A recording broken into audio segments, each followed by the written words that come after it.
أعوذ بالله من الشيطان الرجيم. بسم الله الرحمن الرحيم. الحمد لله الذي أنزل على عبده الكتاب ولم يجعل له عوجا قيما لينذر بأسا شديدا من لدنه ويبشر المؤمنين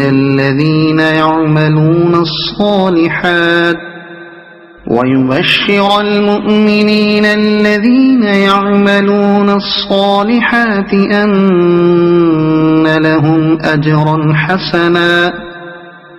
ماكثين فيه أبدا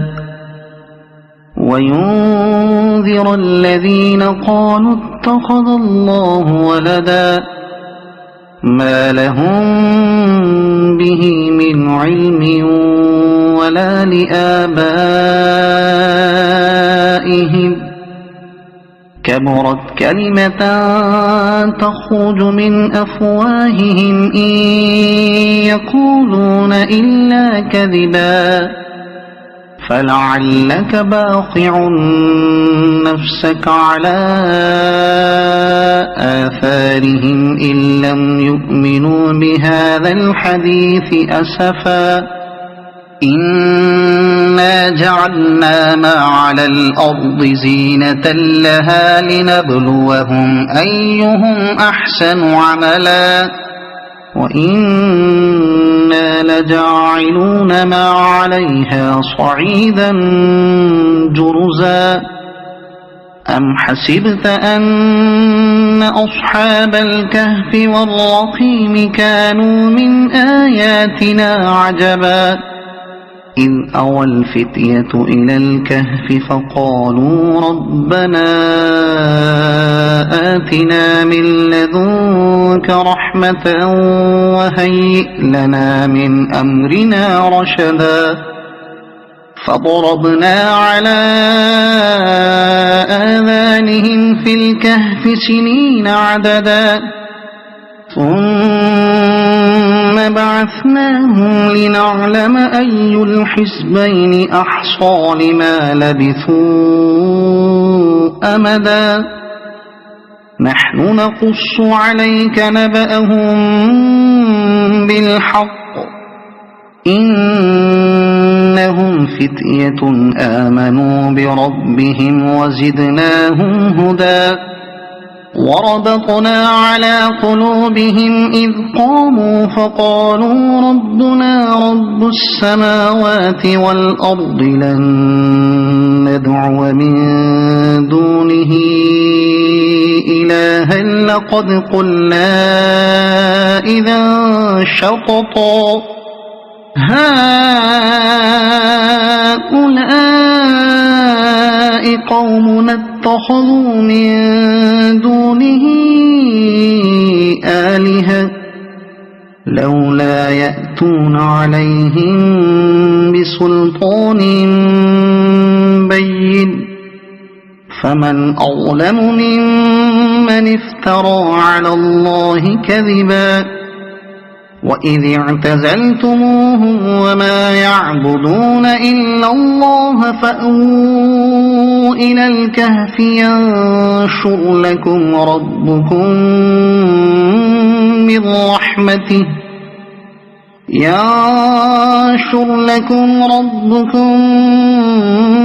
من رحمته ويهيئ لكم من أمركم مرفقا وترى الشمس إذا طلعت تزاور عن كهفهم ذات اليمين وإذا غربت تقرضهم ذات الشمال وهم في فجوة منه ذلك من آيات الله من يهد الله فهو المهتد ومن يضلل فلن تجد له وليا مرشدا وتحسبهم أيقاظا وهم رقود ونقلبهم ذات اليمين وذات الشمال وكلبهم باسط ذراعيه بالوصيد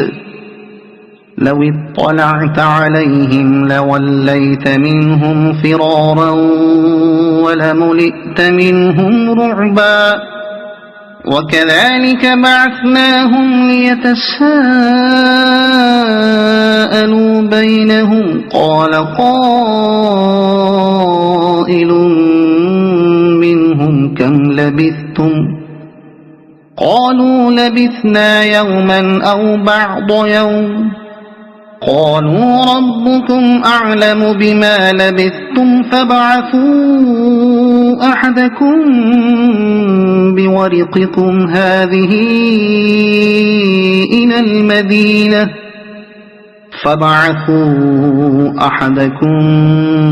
بورقكم هذه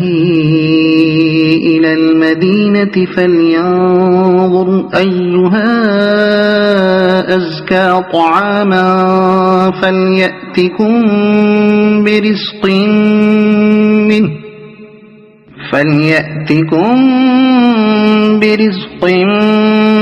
منه وليتلطف ولا يشعرن بكم أحدا إنهم إن يظهروا عليكم يرجموكم أو يعيدوكم في ملتهم ولن تفلحوا إذا أبدا وكذلك أعثرنا عليهم ليعلموا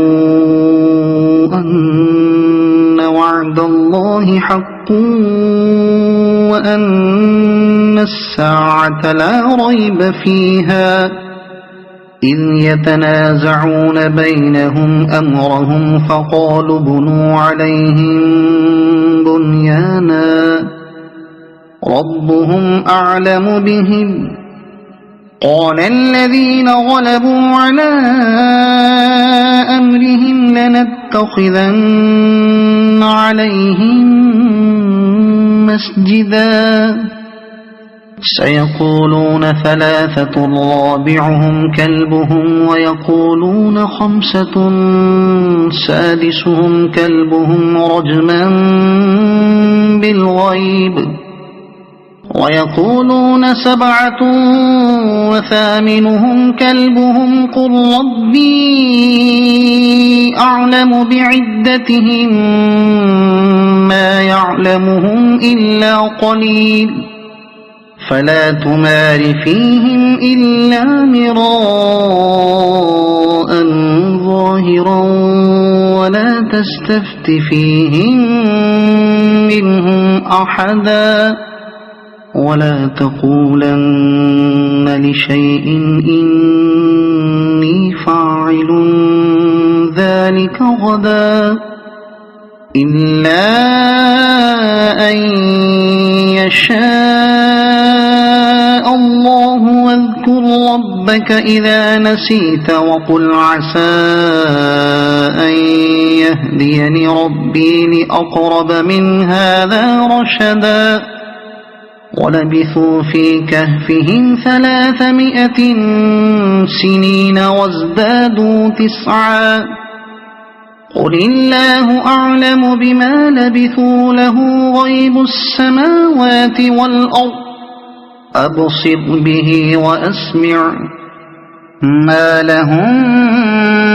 من دونه من ولي ولا يشرك في حكمه أحدا واتل ما أوحي إليك من كتاب ربك لا مبدل لكلماته ولن تجد من دونه ملتحدا واصبر نفسك مع الذين يدعون ربهم بالغداة والعشي يريدون وجهه ولا تعد عيناك عنهم تريد زينة الحياة الدنيا ولا تطع من أغفلنا قلبه عن ذكرنا واتبع هواه وكان أمره فرطا وقل الحق من ربكم فمن شاء فليؤمن ومن شاء فليكفر إنا أعتدنا للظالمين نارا أحاط بهم سرادقها وإن يستغيثوا يغاثوا بماء كالمهل يشوي الوجوه بئس الشراب وساءت مرتفقا إن الذين آمنوا وعملوا الصالحات إنا لا نضيع أجر من أحسن عملا أولئك لهم جنات عدن تجري من تحتهم الأنهار يحلون فيها من أساور من ذهب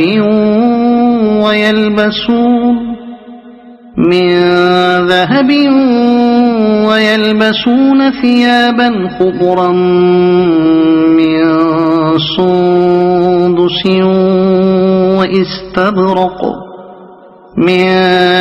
سندس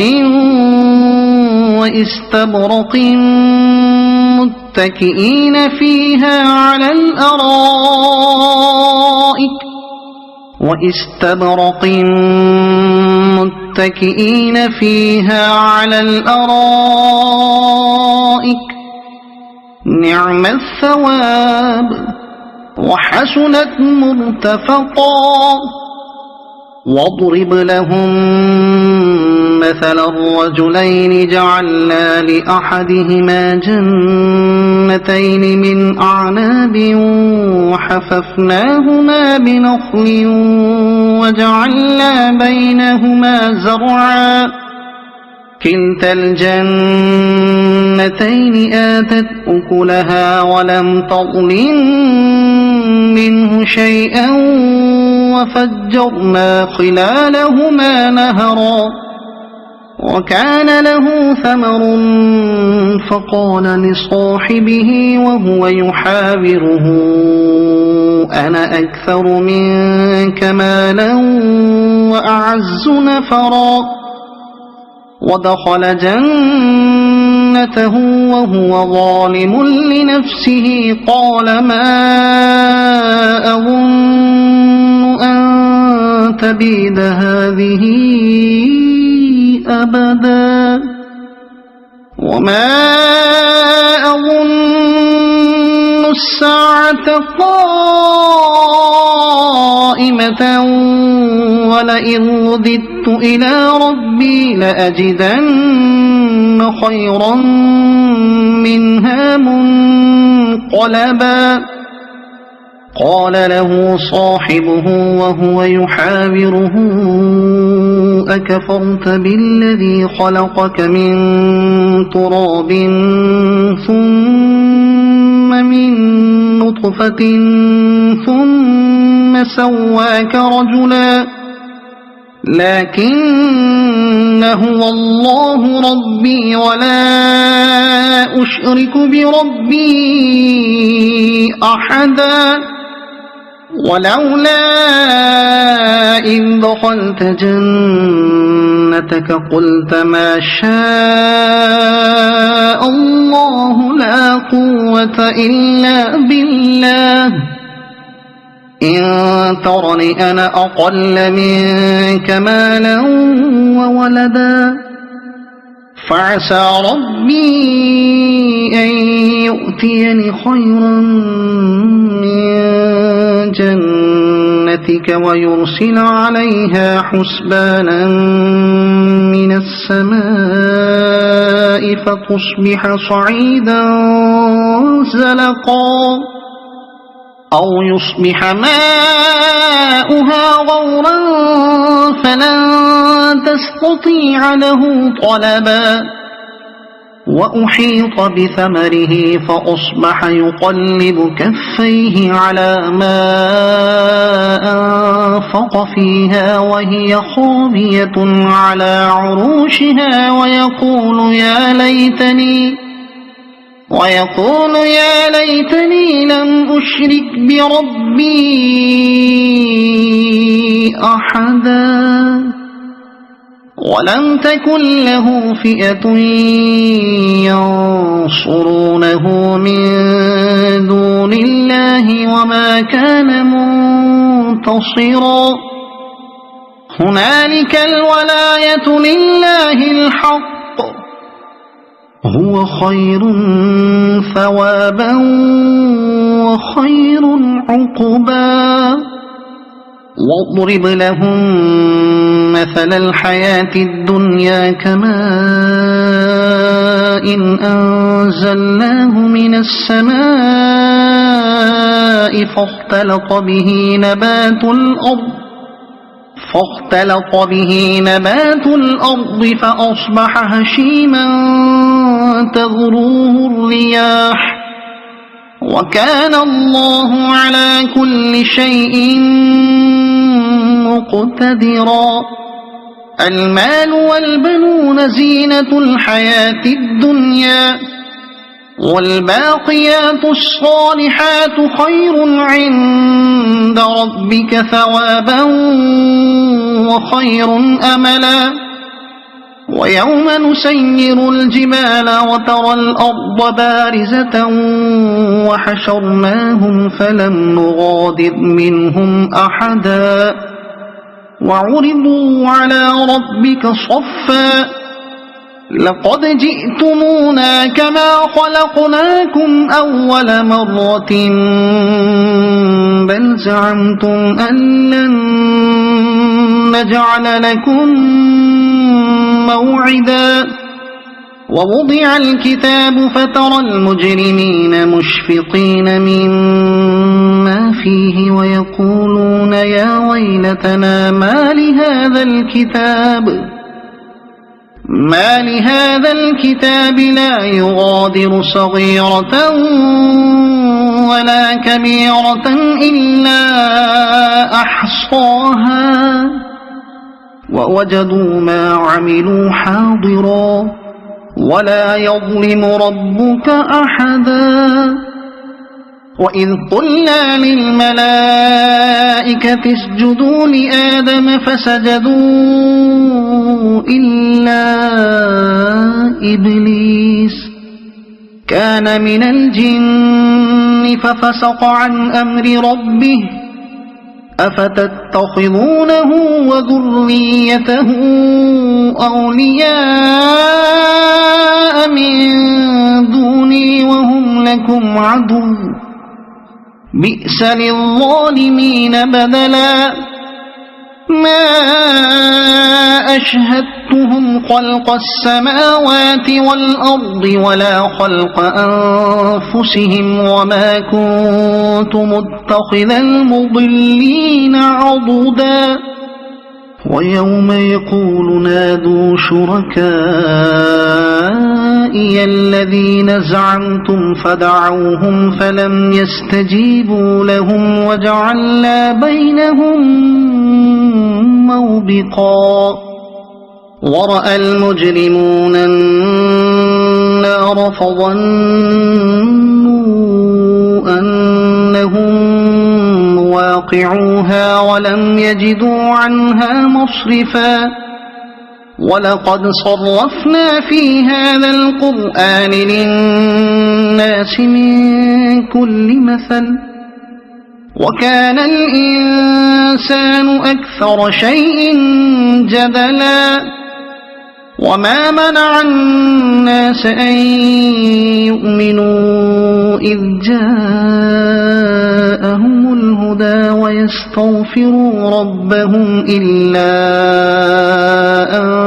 تأتيهم سنة الأولين إلا أن تأتيهم سنة الأولين أو يأتيهم العذاب قبلا وما نرسل المرسلين إلا مبشرين ومنذرين ويجادل الذين كفروا بالباطل ليدحضوا به الحق واتخذوا آياتي وما أنذروا هزوا ومن أظلم ممن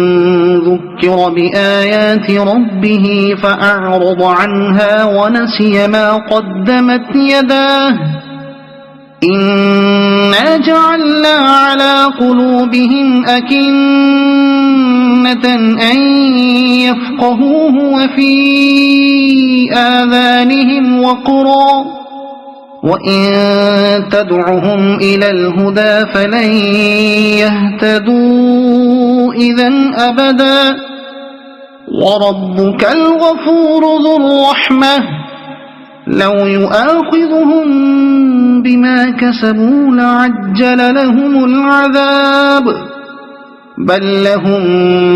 موعد لن يجدوا من دونه موئلا وتلك القرى أهلكناهم لما ظلموا وجعلنا لمهلكهم موعدا وإذ قال موسى لفتاه لا أبرح حتى أبلغ مجمع البحرين أو أمضي حقبا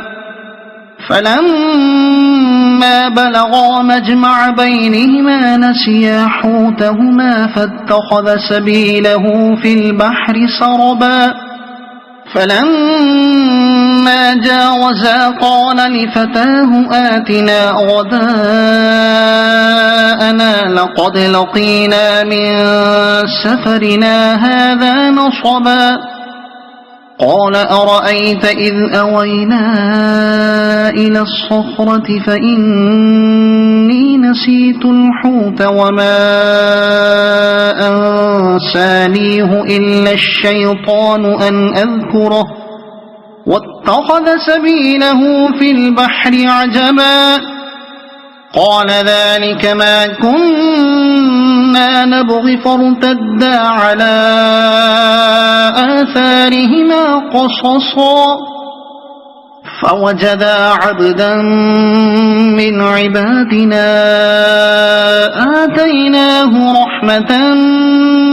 من عندنا وعلمناه من لدنا علما قال له موسى هل أتبعك على أن تعلمني مما علمت رشدا قال إنك لن تستطيع معي صبرا وكيف تصبر على ما لم تحط به خبرا قال ستجدني إن شاء الله صابرا ولا أعصي لك أمرا قال فإن اتبعتني فلا تسألني عن شيء حتى أحدث لك منه ذكرا فانطلقا حتى إذا ركبا في السفينة خرقها قال أخرقتها لتغرق أهلها لقد جئت شيئا إمرا قال ألم أقل إنك لن تستطيع معي صبرا قال لا تؤاخذني بما نسيت ولا ترهقني من أمري عسرا فانطلقا حتى إذا لقيا غلاما فقتله قال أقتلت نفسا زكية بغير نفس لقد جئت شيئا نكرا قال ألم أقل لك إنك لن تستطيع معي صبرا قال إن سألتك عن شيء بعدها فلا تصاحبني قد بلغت من لدني عذرا فانطلقا حتى إذا أتيا أهل قرية استطعما أهلها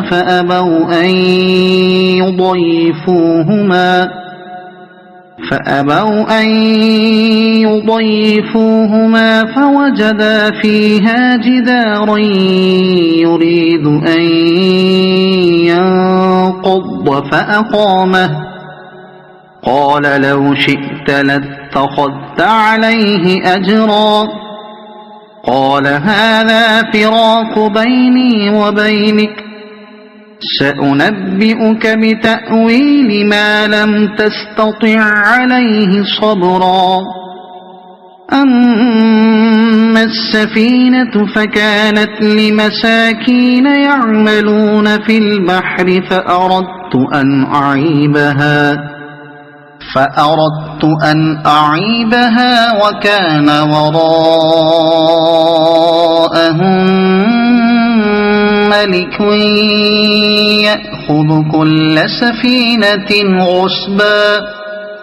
وأما الغلام فكان أبواه مؤمنين فخشينا أن يرهقهما طغيانا وكفرا فأردنا أن يبدلهما ربهما خيرا منه زكاة وأقرب رحما وأما الجدار فكان لغلامين يتيمين في المدينة وكان تحته كنز لهما وكان أبوهما صالحا فأراد ربك أن يبلغا أشدهما ويستخرجا كنزهما رحمة من ربك وما فعلته عن أمري ذلك تأويل ما لم تسطع عليه صبرا ويسألونك عن ذي القرنين قل سأتلو عليكم منه ذكرا إنا مكنا له في الأرض وآتيناه من كل شيء سببا فأتبع سببا إنا مكنا له في الأرض وآتيناه من كل شيء سببا فأتبع سببا حتى إذا بلغ مغرب الشمس وجدها تغرب في عين حمئة ووجد عندها قوما قلنا يا ذا القرنين إما أن تعذب وإما أن تتخذ فيهم حسنا قال أما من ظلم فسوف نعذبه ثم يرد إلى ربه فيعذبه عذابا نكرا وأما من آمن وعمل صالحا فله جزاء الحسنى وسنقول له من أمرنا يسرا ثم أتبع سببا حتى إذا بلغ مطلع الشمس وجدها تطلع على قوم لم نجعل لهم من دونها سترا كذلك وقد أحطنا بما لديه خبرا ثم أتبع سببا حتى إذا بلغ بين السدين وجد من دونهما قوما لا يكادون يفقهون قولا قالوا يا ذا القرنين إن يأجوج ومأجوج مفسدون في الأرض فهل نجعل لك خرجا على أن تجعل بيننا وبينهم سدا قال ما مكني فيه ربي خير فأعينوني بقوة أجعل بينكم وبينهم ردما آتوني زبر الحديد حتى إذا ساوى بين الصدفين قال انفخوا حتى إذا جعله نارا قال آتوني أفرغ عليه قطرا فما استطاعوا أن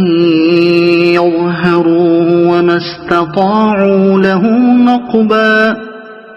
قال هذا رحمة من ربي فإذا جاء وعد ربي جعله دكاء وكان وعد ربي حقا وتركنا بعضهم يومئذ يموج في بعض ونفخ في الصور فجمعناهم جمعا وعرضنا جهنم يومئذ للكافرين عرضا الذين كانت أعينهم في غطاء عن ذكري وكانوا لا يستطيعون سمعا أفحسب الذين كفروا أن يتخذوا عبادي من دوني أولياء إنا أعتدنا جهنم للكافرين نزلا قل هل ننبئكم بالأخسرين أعمالا الذين ضل سعيهم في الحياة الدنيا وهم يحسبون أنهم يحسنون صنعا أولئك الذين كفروا بآيات ربهم ولقائه فحبطت أعمالهم فلا نقيم لهم يوم القيامة وزنا ذلك جزاؤهم جهنم بما كفروا واتخذوا آياتي ورسلي هزوا إن الذين آمنوا وعملوا الصالحات كانت لهم جنات الفردوس نزلا خالدين فيها لا يبغون عنها حولا قل لو كان البحر مدادا لكلمات ربي لنفد البحر قبل أن تنفد كلمات ربي ولو جئنا بمثله مددا قل إنما أنا بشر مثلكم يوحى إلي أنما إلهكم إله فمن كان يرجو لقاء ربه فليعمل عملا صالحا ولا يشرك بعبادة ربه أحدا.